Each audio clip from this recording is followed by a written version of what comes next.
નમસ્કાર, હું છું પ્રિયા અને તમે જોઈ રહ્યા છો જનતા કી જાણકારી ન્યૂઝ।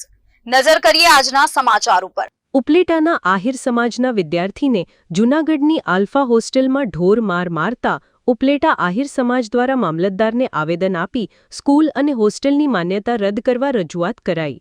રાજકોટ જિલ્લાના ઉપલેટામાં રહેતા અને ખેતી કામ કરતા આહિર વિમલભાઈ ચોચાના પુત્ર જય વિમલભાઈ ચોચાને તારીખ 27/7/2025ના રોજ જૂનાગઢની આલ્ફા સ્કૂલમાં અન્ય વિદ્યાર્થીઓ દ્વારા સ્કૂલની હોસ્ટેલમાં જ ઢોર માર મારવામાં આવ્યો હતો અને ત્યાં તેમના મોબાઈલ દ્વારા તેનો વિડીયો રેકોર્ડ કરવામાં આવ્યો હતો, જે વિડીયો સોશિયલ મીડિયામાં વાયરલ થયો હતો। આ વિડીયો મારફતે ઉપલેટામાં રહેતા તેમના પિતા વિમલભાઈને છેક તારીખ 1 નવેમ્બર 2025ના રોજ જાણ થઈ હતી।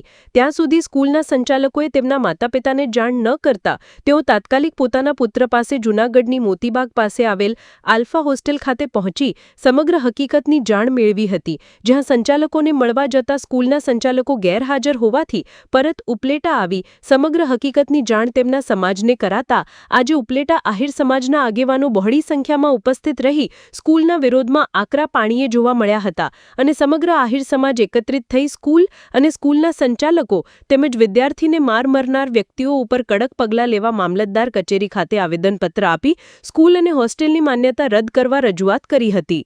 વિપુલ ધામેચા, ઉપલેટા। જૂનાગઢ આલ્ફા સ્કૂલની અંદર 27 જુલાઈના રોજ બાળકોએ મંડળી રચી એક બાળક ઉપર, જે ઉપલેટાનું બાળક હતું, વિદ્યાર્થી, એ હોસ્ટેલમાં આલ્ફા સ્કૂલમાં ભણતું હતું ને હોસ્ટેલ પણ આલ્ફા સ્કૂલની છે, એના દ્વારા જે મંડળી રચી અને છોકરાઓએ જે માર માર્યો છે એનો વિડીયો વાયરલ થતાં 45 દિવસ પછી આ ઘટના એ વિદ્યાર્થીના વાલી સામે આવી છે। સમગ્ર સોશિયલ મીડિયા દ્વારા લોકોને આની જાણ થઈ ત્યારે આની ગંભીરતા લઈ આ જે આલ્ફા સ્કૂલના સંચાલકો દ્વારા આ ઘટનાને ક્યાંક ને ક્યાંક દબાવી દેવામાં આવી છે અથવા તો આને ગંભીરતાથી લેવામાં નથી આવી, જેથી કરી આ સંચાલકોને અને એની સામે જે પણ કાર્યવાહી થવી જોઈએ અને એમના કડકમાં કડક પગલાં લેવાય અને આવી ગંભીર ભૂલ। મારું નામ મેહુલ કરશનભાઈ ચંદ્રવાડિયા, ઉપલેટા।